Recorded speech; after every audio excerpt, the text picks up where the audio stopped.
What's up, guys? Coach David here, host of the Beyond the Athlete podcast, and I would like to welcome all of you back to another episode. Guys, I know that a lot of the episodes that we've done have been quite interesting. We've been having some amazing guests, some of them that you guys know really well, and some that you're obviously meeting for the first time on our platform. Before we actually go any further, I want to make sure that you guys are all subscribed to our channel.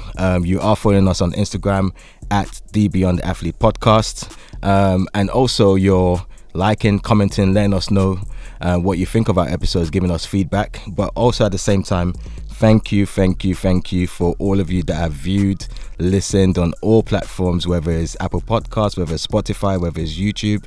We really appreciate you taking the time out to listen and watch our podcast, whether you're in Singapore, Romania. I've even seen some people from Rwanda as well, Australia. Like it's amazing. Like something that we just started a few years ago is reaching so many people, and we're looking forward to obviously creating more content for you guys. But today, guys, we have an amazing guest, special guest. For me, this reminds me of my childhood, which we're going to get into anyway. I remember I came to the UK in the year 2000 in June, and I remember seeing this brand everywhere, and I was so intrigued because back home you don't see a lot of sort of luxury cars. I've given it away now. So this is quite enticing for me. But today we have an innovator, a creative, a genius, a global leader, if he permits me to say that.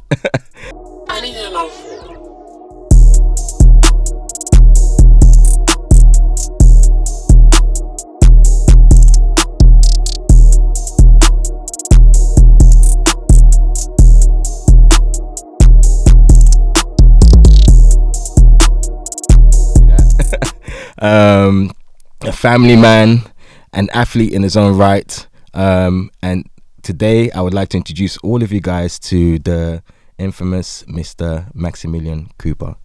Thank you. Hello, sir. Yeah. Pleasure to have you, sir. I know this is a long time coming because I know we've been trying to schedule this for a while, but we're here today, and I'm grateful. I know. Yeah. I know. And I'm so grateful that you've obviously been able to make it today. For myself and everyone else that's going to be watching as well. Can I call you Max for today? Is that okay? Yeah, please do. Perfect. Anything you want. Perfect. I like to start from the beginning, first of all.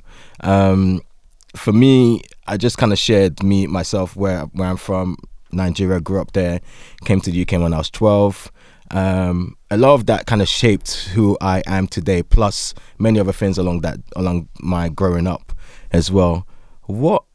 Obviously, being the founder of Gumball3000, which is one of the biggest, not even one of the biggest, maybe even the only car event, show, rally in the world, and how it's grown and how you've been so consistent, because a lot of people don't really say that consistency is like how key it is. Yeah.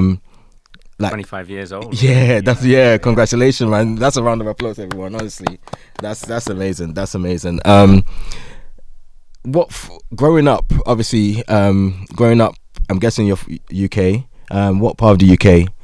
Yeah, I grew up in sort of a really kind of quite a beautiful part of the country, sort of South Midlands. Okay. Near Worcester. Okay, yeah, I know Worcester, yeah. Between Worcester, Malvern, Cheltenham, those sort of small town England sort of thing, but a beautiful environment. And, you know, whilst it was a beautiful environment, I had a great time there. When I look back on it, it was sort of quite idyllic. You know, for me, I wanted to escape that and take on the world sort of thing, you know. So getting to London and sort of creating opportunities, you know. But I always had a strong, I don't know where it came from, but I always had this sort of outlook on life that I could achieve anything. And you know, and especially when you grow up in this sort of small town, you just want to get out of it. Yeah. And obviously growing up in Worcester, like what in terms of like family life, being maybe a youth, teenager, what sort of kind of shaped who you are today, basically? Sport was everything to me. Okay. So I probably, if anyone asked me what I wanted to be, what I was going to be, up until the age of about sort of 14, it would have just been football. Yeah. You know. Yeah. I lived and breathed it. I played every hour. I played for every team in the region, county, you know, area, schools, all that sort of stuff. It was my entire life. And then I think, I probably do recall where it sort of came from. Around that same sort of age, I kind of got introduced to BMX riding. Okay. It was kind of the country was kind of taken over by BMX in that period. There were a few movies that came out at the time that kind of introduced it to the UK.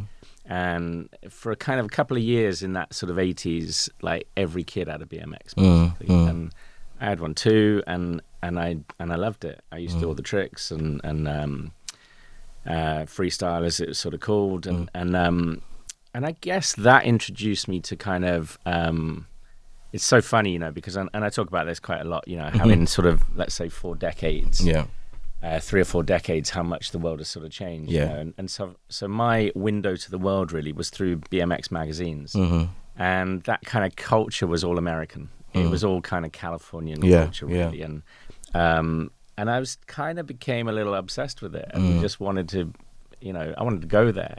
And all the TV shows, I guess, in that period too, were very much kind of like the Californian dream. Yeah. The entire 80s and 90s seemed to be that. It was like, you know, if you think of television, which was the only media that we had to watch, it was Chips, Baywatch, 18, you know, everything was this kind of American kind of American dream, really, and that sort of BMX world gave me a taste of that, and that BMX kind of wave in England died down sort of after a couple of years, and sort of skateboarding came in, and I sort of went with that sort of movement really, and sort of skate culture again was that kind of very American at that time, and I got sort of, you know, really loved that really, and that kind of, aside from like playing football, which let's say is a, you know, a traditional UK sort of sport, I was sort of really in my sort of community, I was about the only one in my football crew, friends, teams, that was into kind of skateboarding. Okay. Skateboarding was a bit kind of still sort of pretty underground, and probably like certainly not embraced by guys that played football. But for some reason I loved it, and partly I loved BMXing and skateboarding because I was quite good at them. I could, you know, I used to compete, I'd win tournaments and for BMXing and stuff. Skateboarding was more about just skating the streets and everything, and it became my kind of let's say access to travel. You know, I'd come down to London with mates, you know, once a month sort of thing. We'd skate the streets at night, and it became just this sort of vehicle for me to kind of explore, and also sort of I loved the fact that it kind of built this sort of which all sports can do, and entertainment culture's music as well. But I felt like I loved the fact that I could go to London with a couple of mates and we'd skate. We'd go to the skate spots and we'd hook up with other skaters there and sort of get mates. You know? Yeah. And especially when you're growing up in a small sort of village town in the countryside, to kind of think that wherever I go, I can go and skate and just kind of hang out. That's true. Yeah. But I think the other thing that it introduced me to, which has been really apparent in everything I've done ever since, sort of thing, is I love the culture of those sports and the design, and you know, the sort of UK sports culture at the time was really quite limited. You know, skate culture would introduce skate shoes, basketball shoes, that kind of genre to me. I was talking about this to someone just the other day that I think it might have been one of my kids actually, that in the late 80s, early 90s, you know, you couldn't buy like Vans shoes weren't sold. You know? And like I'd see American skaters wearing like basketball shoes and think, I want some of those. Like one store in London that sold them, you know. And it was kind of crazy. Every high street has got everything you need these days. True, you can buy anything online wherever you want, you know.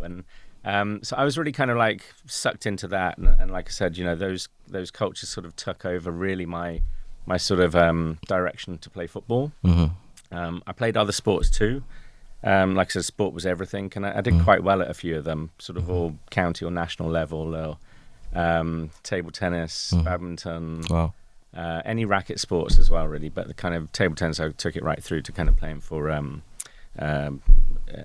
England schools and stuff. So that's amazing. Same with football, really. So yeah. But yeah, that's where I came from, and then sort of when I was 18, I moved to London to do a fashion design degree. Oh wow! So going from sports to fashion. This is why I was mentioning earlier on before we started the recording that there's so many like similarities, but mine was the opposite. Not really the opposite. I started off playing sports back home in Nigeria, football. I was horrible at sports. I was horrible at basketball. First time I ever touched the basketball. I was horrible at football.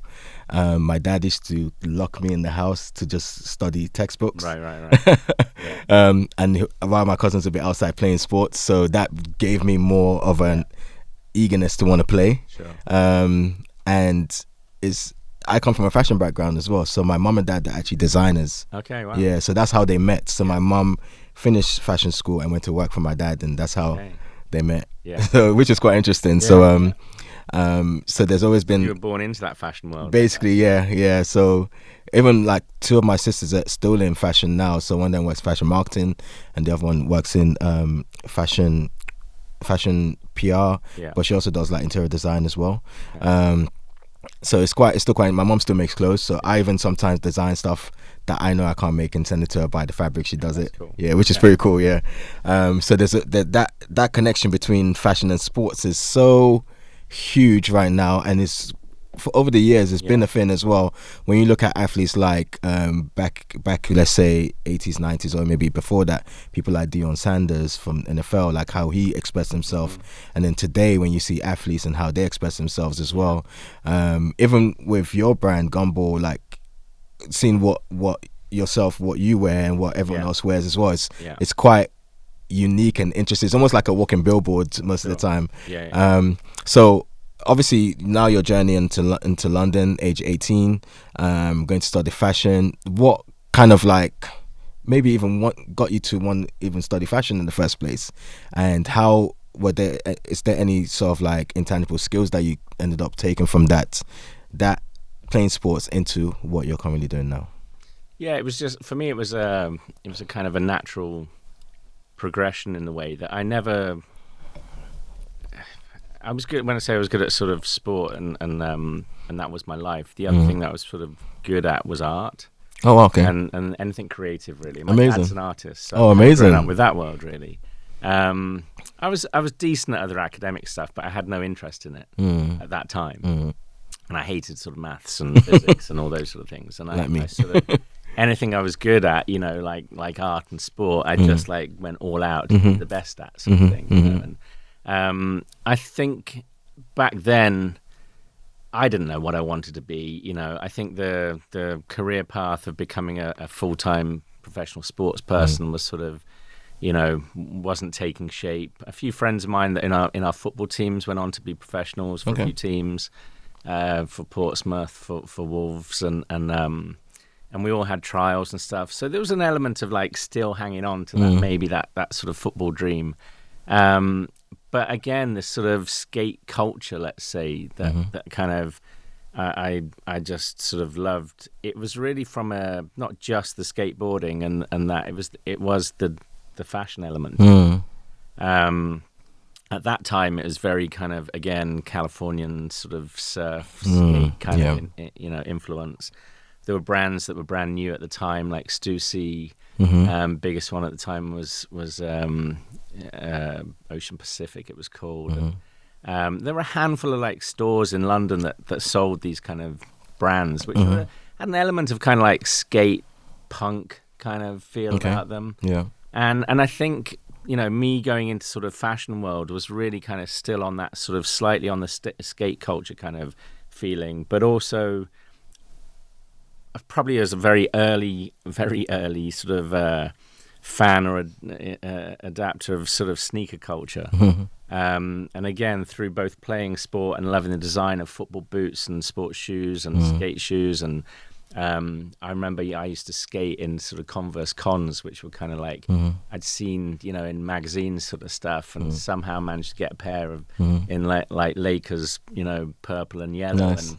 and it was that sort of design thing. And I think I went into sort of fashion, or I went to this college really close to here called St. Martin's, thinking I want to be a designer for like Nike, or it was never, I went into it sort of wanting to design sort of women's wear or anything like that. It was really more that sort of sports fashion, so it felt very kind of organic to me to do that. And St. Martin's was a great environment. It was a prestigious place to get into back then. 100%, and very sort of unique studying environment compared to other friends that went to like universities and whatever. Ours was more it was very small. There was only like 80 of us in the whole year. You sort of got to know everyone pretty well, and everyone was very, very determined to be the best, which I didn't see at other friends' universities. They were just there being students sort of thing. Our environment was very much kind of, without the tutors even pushing us, it was sort of any project people were really like, they wanted to be like doing well. And a decade after that, sort of late 90s, I'd say that from the 80 of us in our year, I'd say as many as 20 of them were heading up fashion industry. Amazing. That's really Alexander McQueen, Stella McCartney, Giles Deacon, Luella Bartley, all kind of in the same period and year as me, and we all ended up doing interesting things. And that's just a handful of them, but literally, like, I'd say that the majority of the year, if not all of them, have gone on to be some sort of interesting roles and figureheads, and shaped to a certain extent British fashion over the sort of the 100% period since then. During that period was when fashion was really taking a new shape, more of like a rebellious shape, but also with Stella McCartney, she was kind of bringing something a lot more different, where it was I think I kind of see a bit of a Bianca Saunders kind of taking that shape as she did at the time when she started as well. But during that time was when a lot of those designers, like you mentioned, were really turned fashion around to the point that even the magazines had to kind of switch up as well. Sure. So which was quite interesting. So that was my London world, So I was sort of like I said, moved from the countryside, went straight into that, and moving from a sleepy little village in Worcestershire to moving to Hackney at that age, and London life, and I sort of loved every second of it. Hackney would have been like maybe at the time like one of the perfect spaces, because not too far from like sort of like the creative districts like Shoreditch, etc. So I'm guessing Shoreditch wasn't what it is now. Oh really? Okay. Shoreditch was just a bit sort of. It certainly wasn't as fancy in terms of like. It's so sort of. I don't know, just the design element to everything. I sort of feel like it's become so cool. It was just a bit raw and rough back then, which I kind of liked. Okay, that's really good. That's really good. I was actually going to ask, because there's something for me that I always like to know and understand from a creative's mind, how creatives and geniuses, I would say, can really come up with an idea and basically run with it, and that sometimes those ideas may not be what people are used to. And this is where I come into conversation around Gumball3000, but we'll kind of come back to the start again. So when I started, obviously my community platform, Basketball Nation, that was the first platform that we launched in 2022. Everyone was like, if I went into it full time, first of all, and a lot of people were like, you're going to do basketball and that's what you're going to do for your life. Like, even my mom was saying you need to get a job, but I was so convinced, that I can actually make this work if I just express myself in my own way through what I'm doing, and eventually things would just naturally happen. What was that like for you when you kind of came up with, if you did come up with the idea, or it was kind of something that just was a light bulb moment? What was that like for you? What was that thought process like for you when you discovered Gumball3000? Yeah, I think my journey through that sort of the years pre-starting Gumball was kind of it led to the foundation of it. It led to me launching it, obviously. So I had this sort of decade in London in the 90s, which was really fashion. I got to model for different brands back then too. It gave me some money, which I spent wisely in learning to be a racing driver. Okay. Which to say wisely jokingly, it was sort of just a fantasy, really. It was one of those things that I'd grown up also loving cars, but never had the opportunity to be in a nice car. Ironically, my dad doesn't even drive. Oh. And my mum drives a Morris Minor, or used to back then when I was a kid. So I kind of was the kid that sort of get dropped off at school in this Morris Minor that I'd almost, wanted to park around the corner so no one saw it. And I mean, it was a beautiful car, and I wasn't totally like that, but I think I'd never had access or seen nice cars growing up at all. But I loved racing. I followed Formula One. Some of my sort of sporting heroes were racing drivers at that time, sort of Ayrton Senna. And so when I had a bit of money, age sort of, 18, 19 for the first time, some sort of good money, aside from sort of, little part-time jobs I'd had, over the years, it was big chunks of money. I'm like, I want to be a racing driver, So I went and took a racing driver's summer school. Okay. And a track in the north of England called Donington. And that was only like a couple of weeks sort of course, but it gave you your license to drive. And I spent then probably the next sort of 6-7 years racing in different categories, knocking on the door of different teams, seeing if I could test for them. And I got to race in different championships in the sort of lower categories of motorsport. I didn't have the natural talent that I had in like football and table tennis and those skateboarding, those sort of things. But I absolutely loved it. I loved the thrill of it, the adrenaline of it. And so my life became sort of like, St. Martin's in the week, modeling, 4 or 5 times every month for different brands and really absorbed in that sort of, that fashion world like that. And then, other time, probably like 1 or 2 weekends a month was racing. Okay. And so it was quite unique. And I was still skateboarding as well. Yeah. So, I'd got these kind of like different worlds sort of in bubbling around. And obviously the friendships that were made in those different worlds. And also living in London and being part of this fashion scene and modeling and stuff. I was going to parties that were lots of famous people at them and all the supermodels and all of that world. It sounded it was quite glamorous for me moving from where I'd come from. And I loved it. And so that kind of world sort of bubbled around for me throughout that sort of few years sort of around St. Martin's and post St. Martin's really. And I wanted to create something that all of these friends of mine could enjoy. And I think when around 1997 was my sort of realization that I'm not really modeling as much as I was. I'd finished academic sort of life. I needed to make some money, and I needed I didn't want a normal job. I never kind of ever had that in my head that I ever would. For whatever reason, I never had anything other than, as a sort of, like I said, probably a decade before, saying I want to design for Nike or something like that. And so I just needed to create something. And I it's a longer story that I won't go into now, but I'd met some very wealthy people through racing cars and through fashion.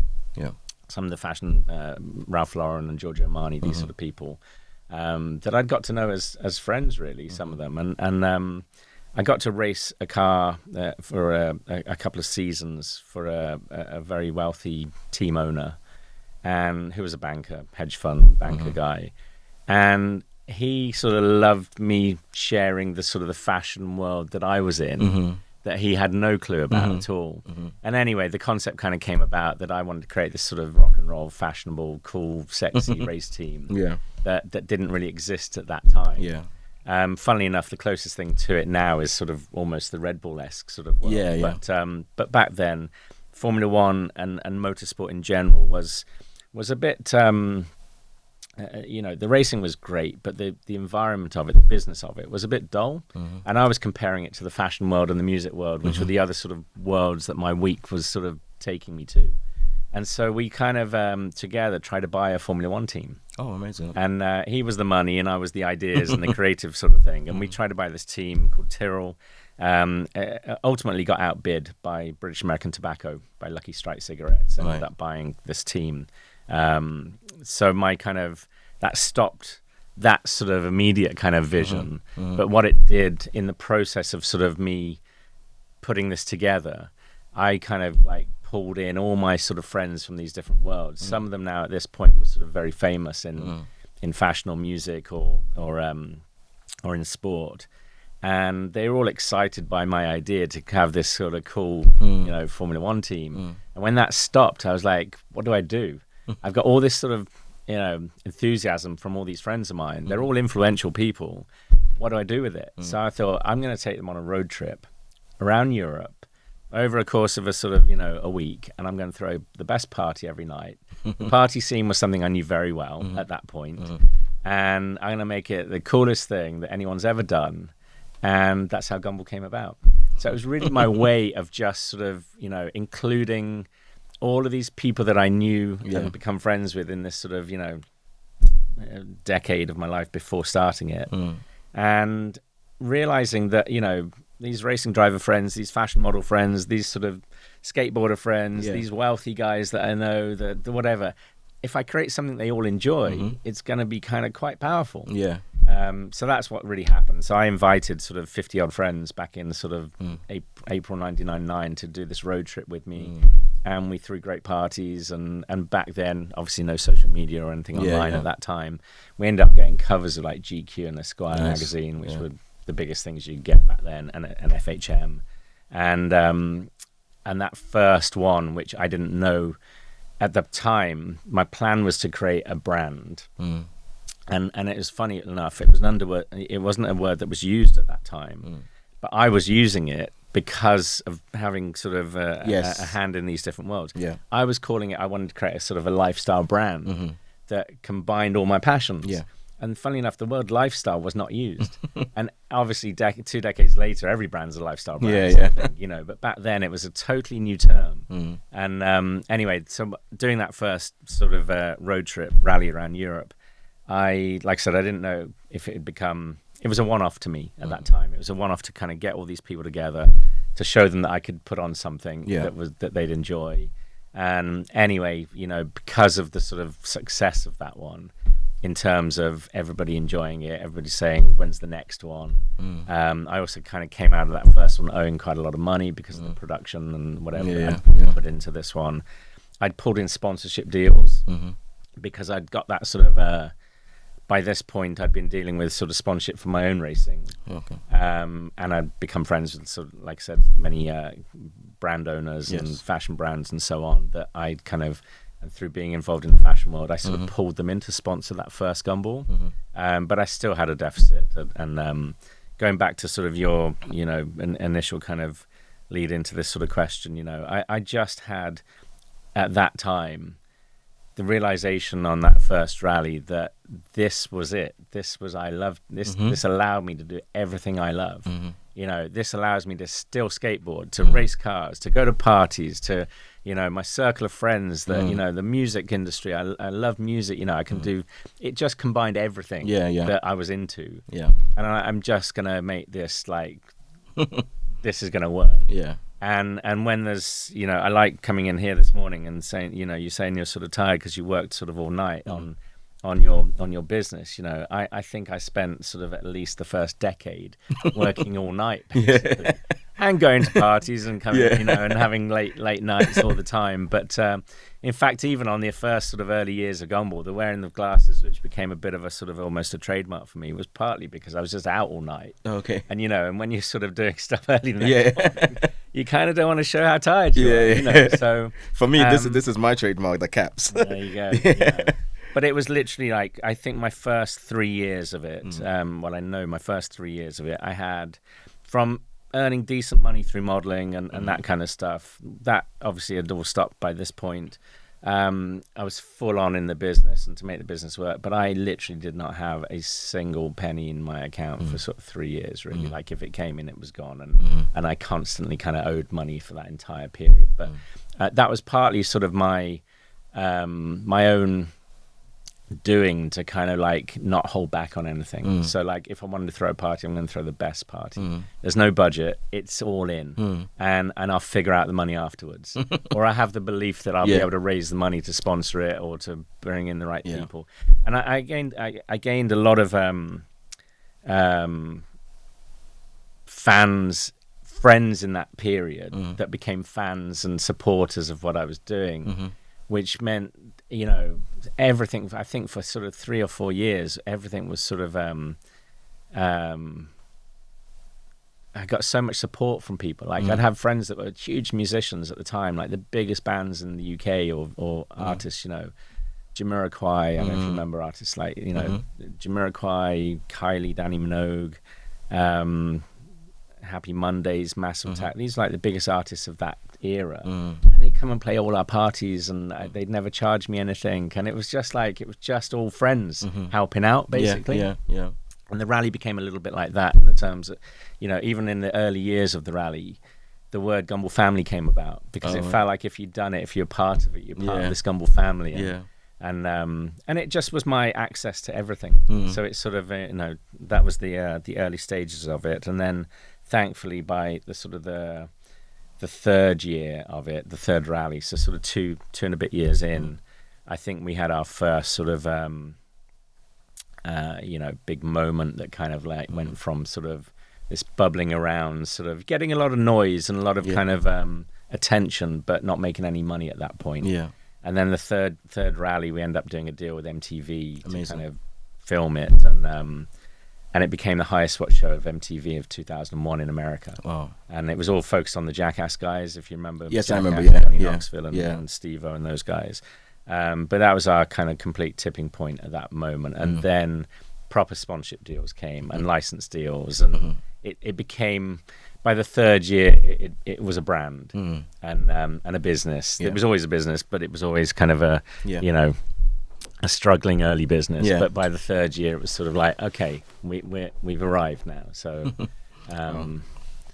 but that takes on. No, that's another challenge, isn't it? Keeping that sort of stuff for 25 years, and still growing it and so on. With all the hurdles that you have to have gone through, with all the losses as well, and I'm happy that you shared that, because I always want to highlight, especially to a lot of the guys, that people that watch this, that they may see you at your highest height now and you're still going, but the beginning was not the same. Like you had to kind of pull through every time, and I think it was an interesting time as well, because sorry to that's okay, but you know, it's like what it was very, to the public looking on, it was fast, expensive cars, it was glamorous parties, there were celebrities there, it was, you know, everything that you sort of and they'll think you have £1 million in your account. That's the thing. At that point, you know, even from that very first one, everyone just assumes that you must be super wealthy, and you know, and behind the scenes, you know, it's a scramble.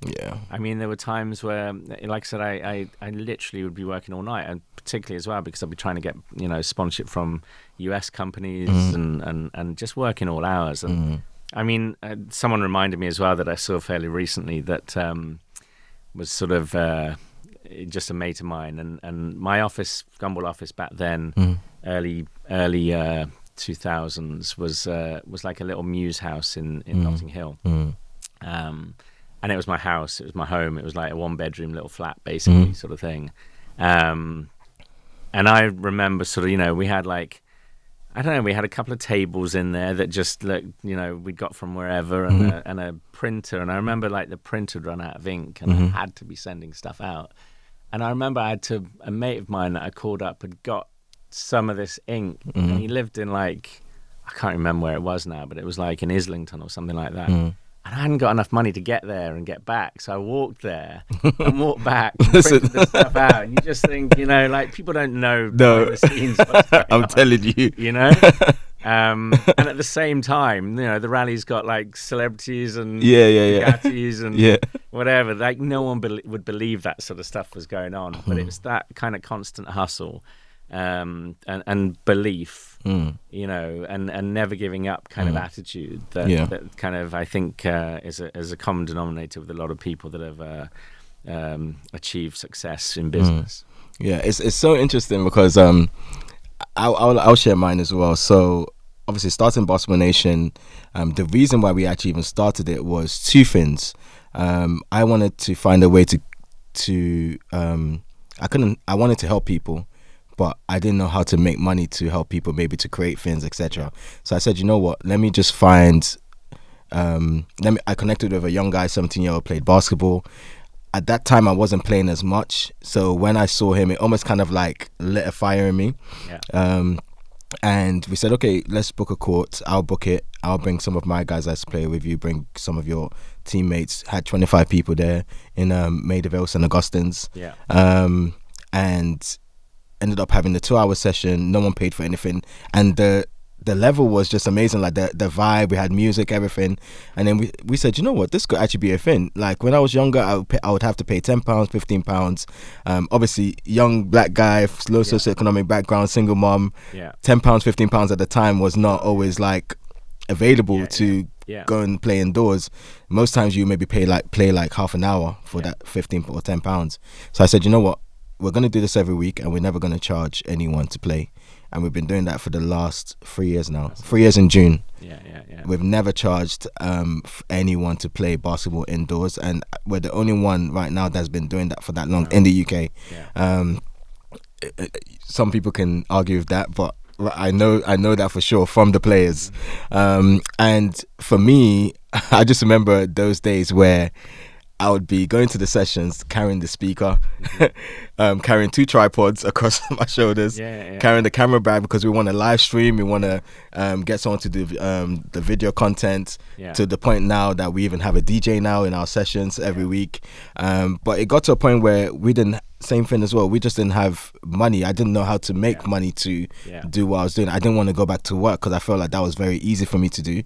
I needed to kind of challenge myself and find a way to think and come out of that, basically. And we just said, you know what, okay, we might not be able to do sessions in 2023 as much as we want to. Let's find ways to engage. So that's how I got to meet Helen on photography, because we started doing live stream by myself at some point, and maybe some friends will help at Imperial College, which she attended. And then from there, met Helen, got her to do photography with us. We started going to different events, Team USA games, Big Free, all these events, taking content, and then started getting other young people within the community to do the same. And then we said, you know what, we also want to learn. We want to understand how people became successful, especially within the sports world, and just to kind of like build a library of education for people later on to watch back and learn where the podcast came about. Same thing as well. When the podcast came about, it was myself and one of my colleagues carrying tripods, everything from Gerrards Cross, East London, coming here. It was. But then now, as you can see, the team has grown. Because along the way, people just join because they see your consistency. And one of the things I always say is consistency over perfection all the time. And I also had that belief that this was going to work, like regardless. I just have to be authentically myself to make sure that it works and just be consistent. So I haven't reached 25 years yet. I will. But yeah, no, honestly, like everything that you just shared there was kind of resonate with me a lot, and I know it will with others as well.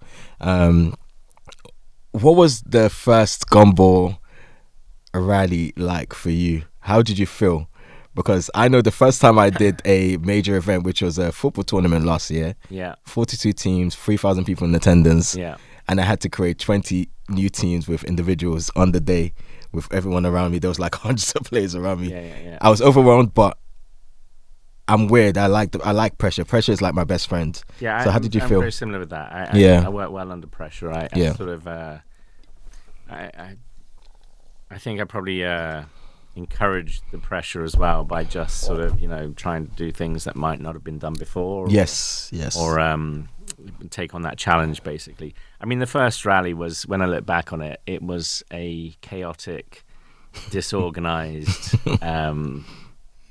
Everything about it was sort of a bit kind of loose around the edges, but what it created was a sort of tiny bit of magic that didn't exist in that sort of environment at that point. And not only the kind of let's say the bringing people together from different industries and walks of life, which has kind of been very consistent and what I really enjoy. I mean, now it's sort of grown into a much bigger scale in the sense of now I think like I've really enjoyed sort of uniting cultures, uniting people internationally, even like on a rally that might, 1 week of the rally might incorporate 2 or 3 continents, and, bringing fans together and uniting people through a language of sort of sport and music and popular culture is something that it's where we've sort of gone on a bigger level. On that first rally, I just really enjoyed even putting like a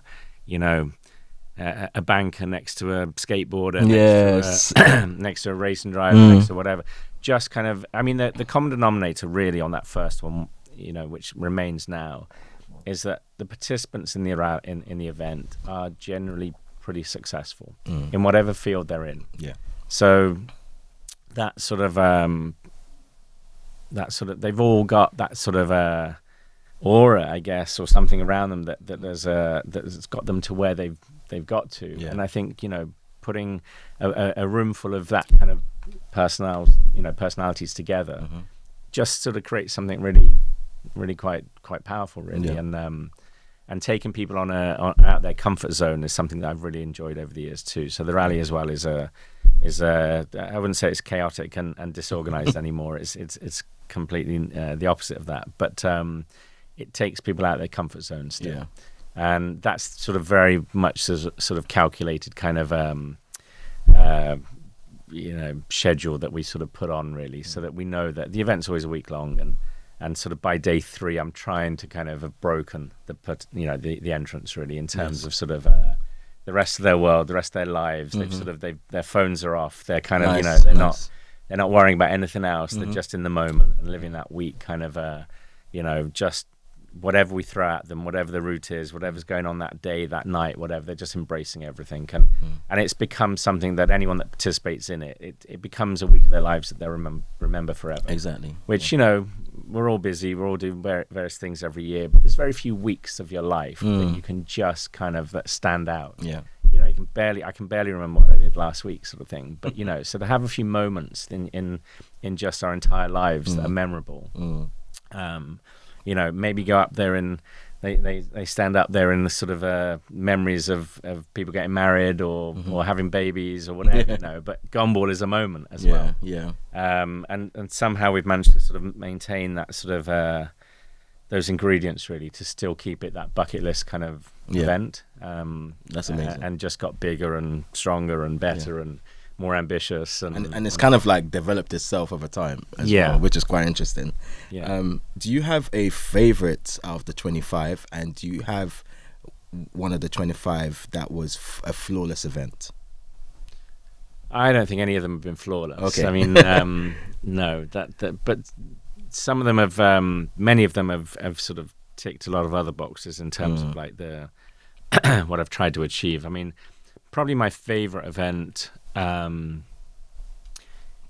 because it was sort of so pioneering and groundbreaking in terms of no one done anything similar to it, and still to date haven't, I don't think, was probably the 2008 rally, which that year started in San Francisco and it finished in Beijing at the Olympics. Oh, nice. And we drove sort of San Francisco, Los Angeles, San Diego to Las Vegas, big parties every night, all that sort of big public shows now at this point. And then from Vegas, we flew everyone to Pyongyang, North Korea. And Pyongyang, North Korea is a closed-off country. Still a communist regime there that is sort of undiscovered from most of the world, really. And we had one night there, 24 hours there, put on a massive kind of production performance in the National Football Stadium there. Had 150,000 people performing in the show. for performing for really about 300 of us. Oh wow! 150,000 people performing for an audience of 300. That's you know. And then nuts. we did a big party there as well that night. And then the next day we flew everyone back to China. And then after 2 nights of the event, crossed the finish line in Beijing, which was at the Bird's Nest Stadium. Yeah. The Olympic Games that year. And just like the sheer experience of setting off from San Francisco and crossing the finish line in Beijing. The changes of culture as well. Changes of culture. And, you know, the North Korean bit came into it for multiple sort of reasons, but more than anything, it was about just us using this language of sort of cars and sport and music to kind of bring cultures together and not be political whatsoever, just really trying to treat the world as a playground for adventure and think, you know, I sort of had it in me, why can't we go to North Korea? You know, what because of the politics? Like it's just another, it's part of this world that we live in. Let's go there. And, you know, and I think at that time, obviously, you can imagine that there were probably there were sort of politics involved, people saying you can't do that, you know, you shouldn't go there, you know, it's so, and it's like we're just sort of trying to like explore and and have a journey and you know and treat all people equally. And you know, it was really interesting, and I'd say it's my favorite because, let's say, we pulled it off. It happened, you know, and sure, nobody thought it could. No one thought it was probably possible that time. So even the sheer logistics of sort of flying 120 cars in cargo planes around the world and the passenger plane and all that sort of stuff, you know, there's a lot of kind of moving parts behind the scenes to put any event on, but that one probably even more so. So that one's always going to stand out as being something that was really just pioneering. And like I said, when I look back on it, I often think, how did we do that? Yeah, it was good. Amazing. One of the things that's really shaped my life, I would say, from about maybe 2014 to an extent, but a lot more from 2019, was having a mentor in my life. I think my mentor has really kind of like shaped the way I think, my mind, even how I move, basically. Right. I literally just kind of copy and paste. Okay. Basically. What have you had? How are you going to deal with AI now? You're just going to just like everything will be mentored out to AI to do everything. No, AI is still helpful. AI helps with a lot. Honestly, it makes life easier. I really want to, for me, I'm the kind of person I like to do research. I'm now researching the extent of AI, especially within sports. Like, how far can it take us? I actually met a gentleman, Dr. Aaron D'Souza, who's launching enhanced games. I don't know if you've heard of that, where the athletes can actually use like steroids and drugs to compete. But it's quite interesting. I think one of Donald Trump's sons is an investor in it. Peter Thiel is an investor in it as well. So it's quite interesting. He's done the rally. Yeah. Oh, has he? Yeah. Oh, amazing. Yeah. So I'm still trying to see how tech and AI can really kind of push the boundaries of sports. Yeah. But that's another talk for another day. Yeah. So my question was pretty much about yourself. Obviously, through your journey, your process, in terms of what you do now, what you've done before, did you have anyone in your life that you could sort of like lean on, like a mentor, a leader, someone that could kind of like guide you? Interestingly, I never did. Okay. No, I've never had a mentor as such like that. Or I've been very much sort of going through this journey quite alone in terms of learning as I go. I don't have any other investors in the entire Gumball group as well, which is quite rare these days for any business, big business. But what I did have in terms of what I would sort of, let's say, call mentors from afar, is I'd have a lot of let's say I'd sort of probably a couple of heads of industry, business figureheads that I really respected and admired, and probably took reference from them and their journey. And probably I'd say one was Richard Branson. Okay. I don't know him. I've sort of met him to say hello to over the years, but I like this sort of the story and the journey that he had as building Virgin brands and groups, particularly in the sort of its origins as being a sort of a punk sort of record or a record label in the 70s that signed bands and artists that nobody else would, and had a bit of belief that they could kind of be disruptive in the industry. And back in the 70s, even the word sort of virgin was a little bit taboo. And now it's just a mainstream sort of word. Yeah. But it had sort of, people at school, if you said the word virgin, they'd all snigger. And then to think that he could create out of this sort of word, which he'd obviously used at that time to be disruptive, could then transcend into kind of having, virgin phones to trains to airlines to whatever. And I love that fact that sort of, it was also, I think, to banks as well. To anything. Yeah. You can lend it to anything, hotels to whatever. Yeah. And there's a bit of sort of similarities with Gumball in that. I mean, across our group, we have everything from video games to toys to collaborated and designed everything, cars to sneakers to whatever we want, really. We're beyond a sort of a glorified events company. It really is a brand that's kind of doing multiple sort of things. And I think once you create a sort of a success for a brand name, that brand name can lend itself to many, many things. Virgin was very pioneering in that. Amazing. Other companies. Interestingly, I found that the more I sort of traveled and learned about other brands around the world over the last sort of 2 decades, I found that a lot more Asian brands were already doing that. So the likes of Samsung and LG had multiple kind of facets to the business. We might have only heard of them at that point through maybe through technology, sort of, through TVs or phones or something. But actually, when I realized, and got to know some of those companies, they were doing everything. They were doing, properties, construction, the whole ecosystem for a company. So when in that region you might see, LG, you wouldn't just think of, what we might have experienced that I would have experienced over here. But that sort of model in Europe or the UK and spread to the rest of the world from here, I think Virgin was really instrumental in that, and still are. I also had other kind of people probably that I sort of I'd say other people in maybe the fashion world, like as sort of maybe conservative as he is, but Ralph Lauren has also been sort of someone that I sort of have loved what Ralph Lauren sort of created in terms of a lifestyle brand. Yes. And, learning how as well, you're not buying into the clothing, you're buying into the culture of what it represents. Yeah. And what that sort of polo horse represented. It kind of transcended different cultures of urban cultures, of sort of, wealthy, students and whatever, and it was sort of really interesting how you managed to kind of do that had that broad appeal.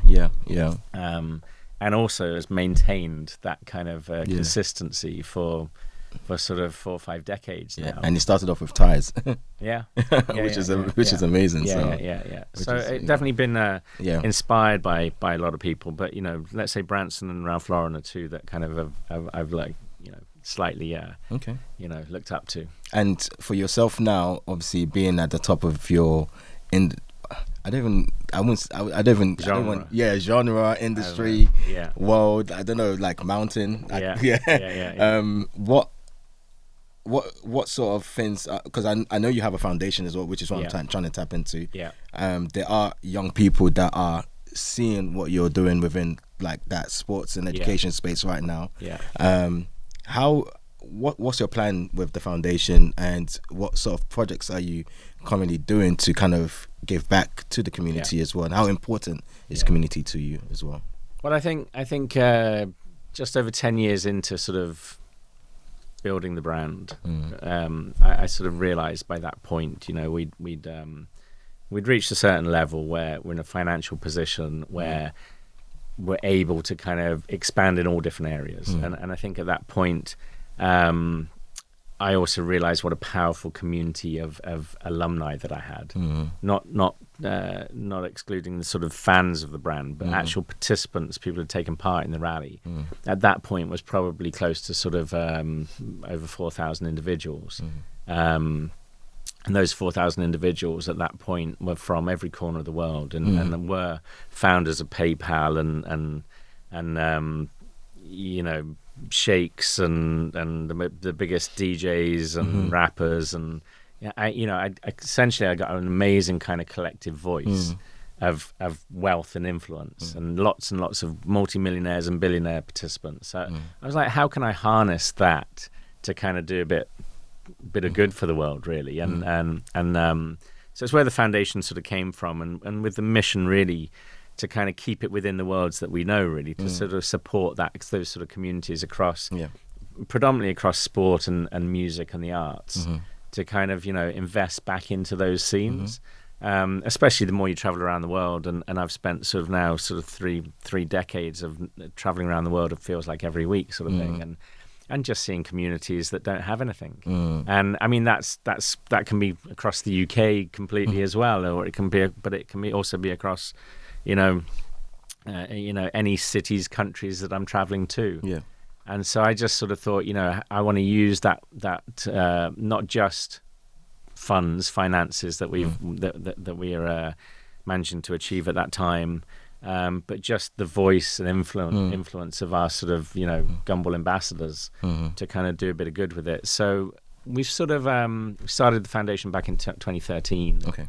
And over the last sort of decade, we raise a couple of million every year, and sort of spend that across sports, music, programs and projects to kind of build facilities or donate facilities or equipment or build even bigger projects. So last year, for example, the rally went through Southeast Asia last year. The rally started in Saigon and finished in Singapore, so it went through Vietnam, Cambodia, Thailand. I heard Singapore is beautiful as well.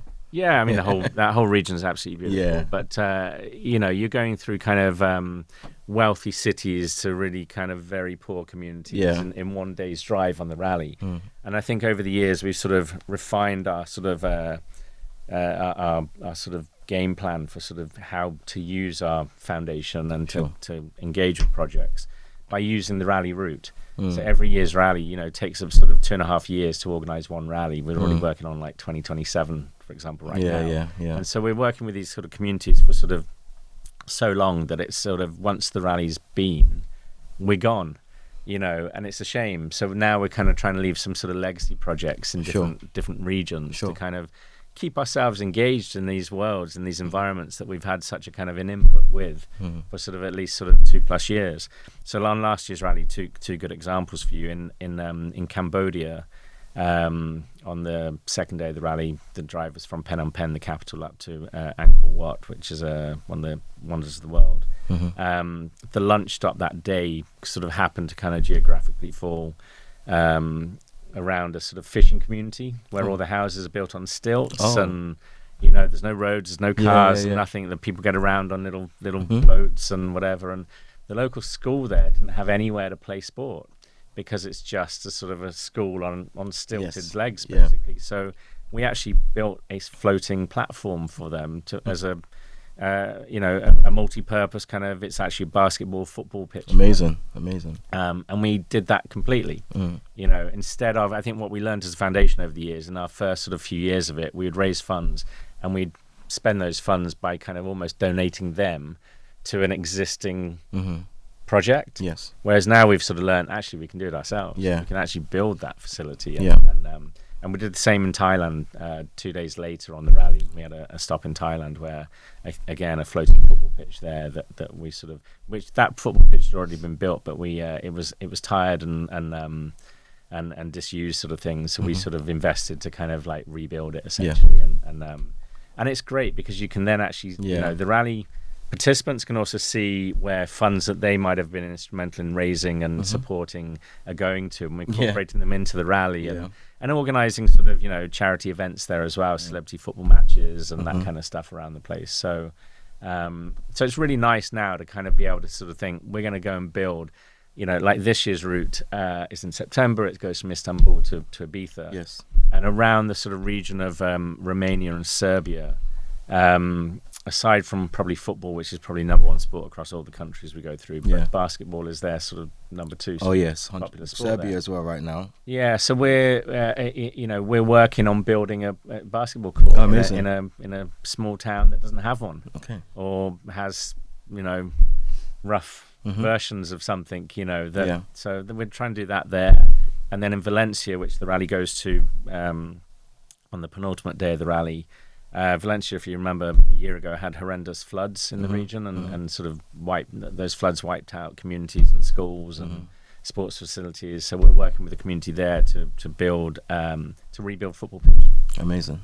For a local school. Amazing. And region really, and we're sort of working in hand in hand with Valencia FC football team for that one. Oh wow.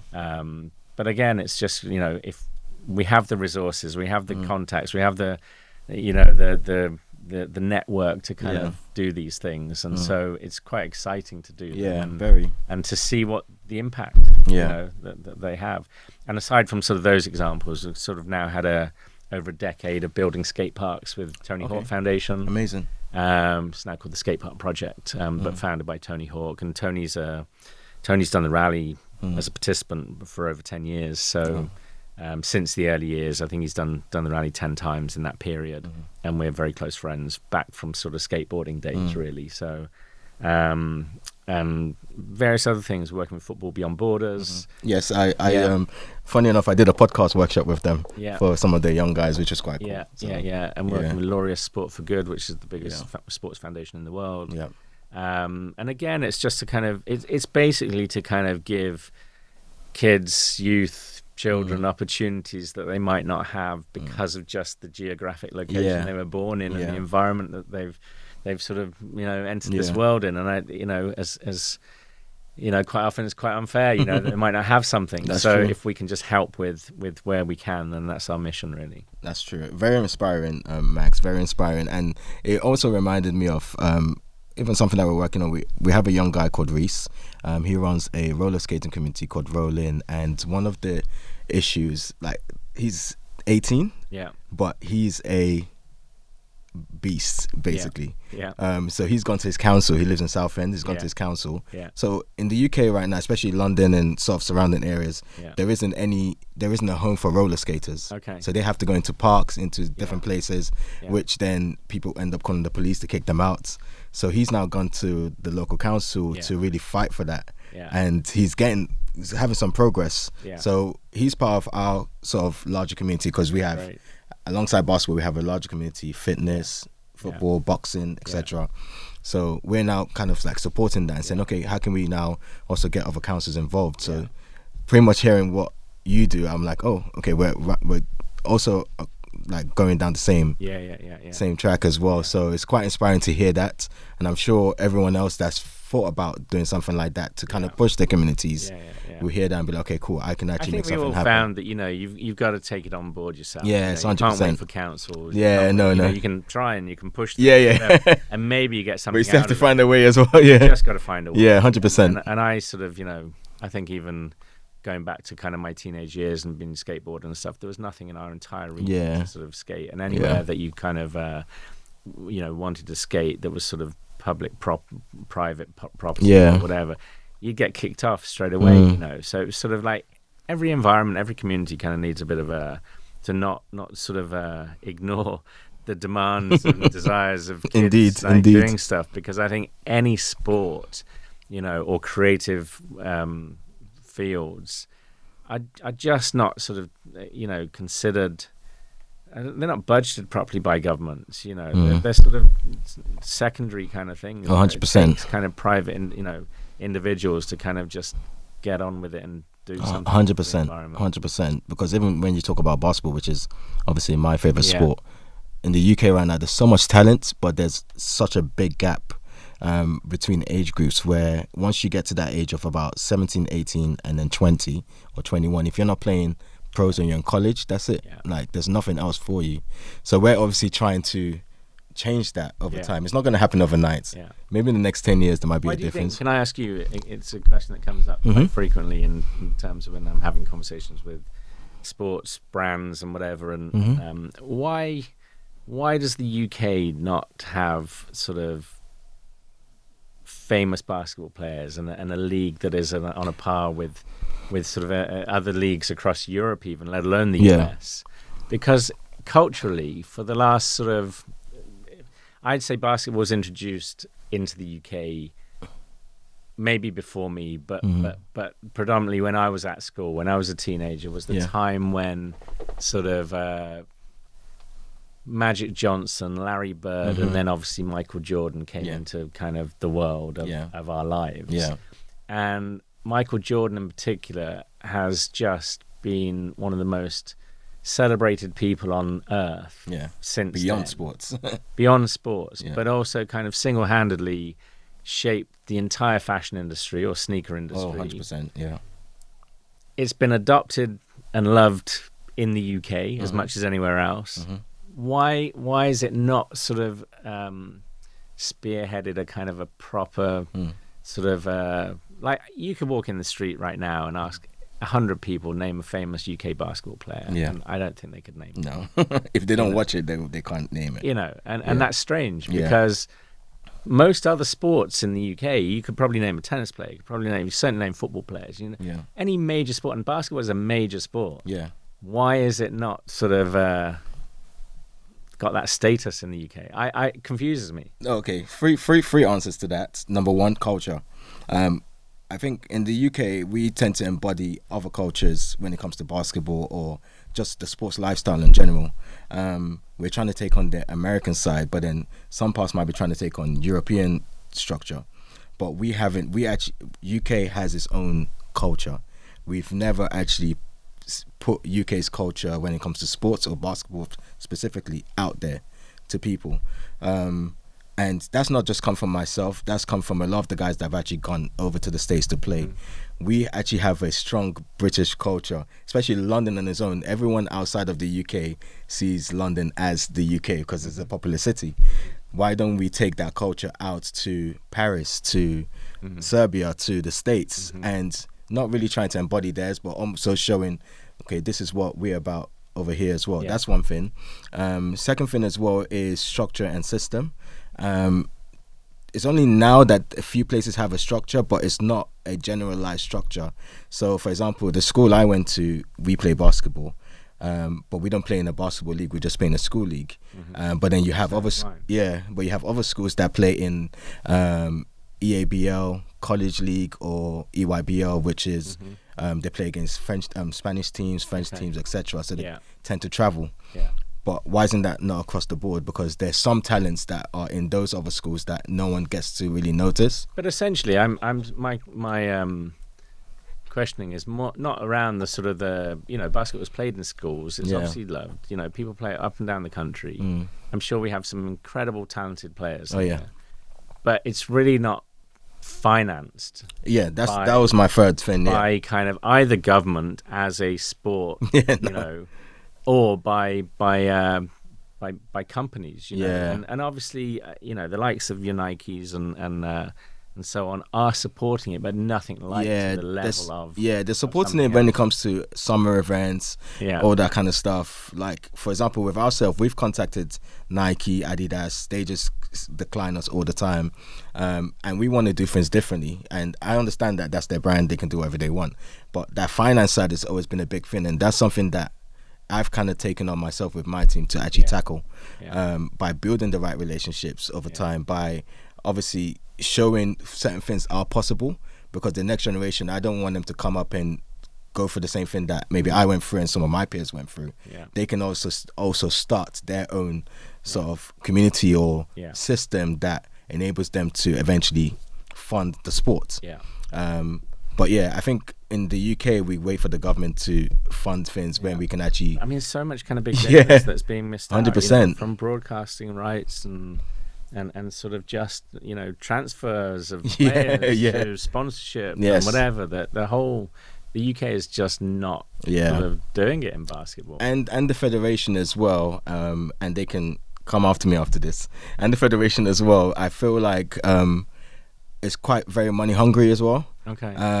And as much as they're always looking for the right investors, I think sometimes they don't want to give away a lot, which is why a lot of investors may kind of like step back a little bit. I have found out that a lot of the pro teams, when investors do come in, a lot of them don't want to kind of like hand ownership. Yeah. So it just intrigues intrigues the me. same. Just such a huge global sport. Yeah. And the merchandise to the sport is probably bigger than as big as football. 100%. 100%. Shoe culture is as big as any other sport, and by far bigger than sports shoes for lots of other sports. So I don't know, it just interests me really. It's like what I was saying earlier on, that no one in the UK is thinking, oh, let's create a sports brand where we actually make basketball sneakers from the UK. We've designed that already. We're launching that this year. Let's create a sports drink for the community from the UK. We've designed that. We're launching that this year as well. But we're doing that to show the possibility of it, because I've spoken to certain people within the basketball community, and they will look at you like thinking like, how are you going to do that? Like, that's a bit crazy. So it's almost like you have to kind of show them. But those, I think, because of what's happened over time, there's a lot of doubts. People kind of just want to do the community side, but maybe not push further. There are a few people that are pushing further as well, but we still have a long way to go. But I think it's still a process that we're all I'm keen going to get through. involved if anyone else wants to. I haven't got enough time to dedicate myself to kind of, that's why I'm here. Champion basketball as much as I would like to. But, but I'd be open for sort of supporting it where I can. Amazing. That's good to know. We just built a half court at our HQ. Yes, so that's amazing. We'll do something there maybe. I'm looking forward to seeing that as well. I think that'll be quite cool. Do like a mini tournament, maybe invite some guests as well. I think that'll be quite nice. Because obviously time. Just three more questions. I know we said this is a conversation, but I always like to end with these 3 questions. Do you have a question for me? I think I just asked you one, didn't I? Oh, do you have another question for me? Well,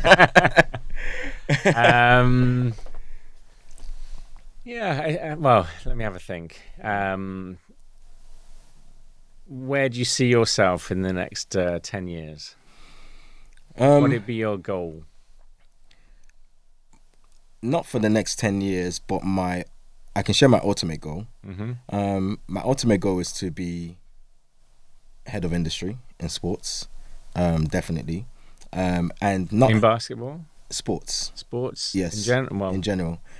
So we launched a sports association last year called Nation Sports Association, and it came up as an idea as an alternative governing body for sports, but not just a specific sports, but multi-sports. And over time, the last few months, what that has grown to is that rather than, I used to think that I had to start a community and add it to that, but really and truly what we realize is that it's really a home for sports communities as well. So really building from the grassroots rather than really building from the established organizations. So we have basketball, football, tennis, rugby, boxing, and really adding more to that and really kind of like empowering that and just kind of like building with those guys to the point that in the next 10 years, those guys are also leaders within their respective sports, and we're kind of like the arm that's really kind of pushing them as well. So that's the way I've kind of envisioned what I do in sports, which is why I said the head of industry on that. So that's exciting. Ultimately helping people.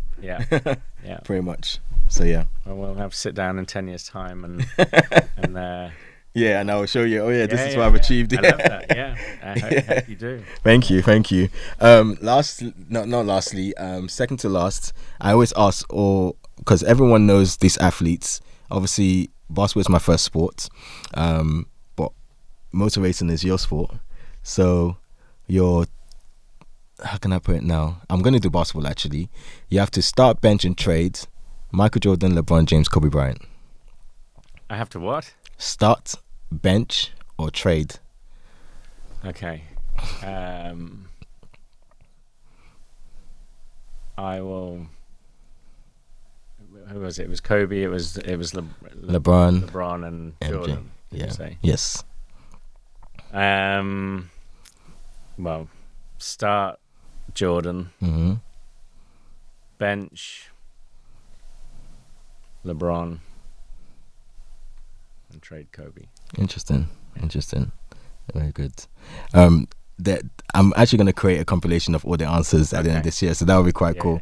And then lastly, well, not lastly again, top 3 motor car races that I think are top 3 based on my knowledge.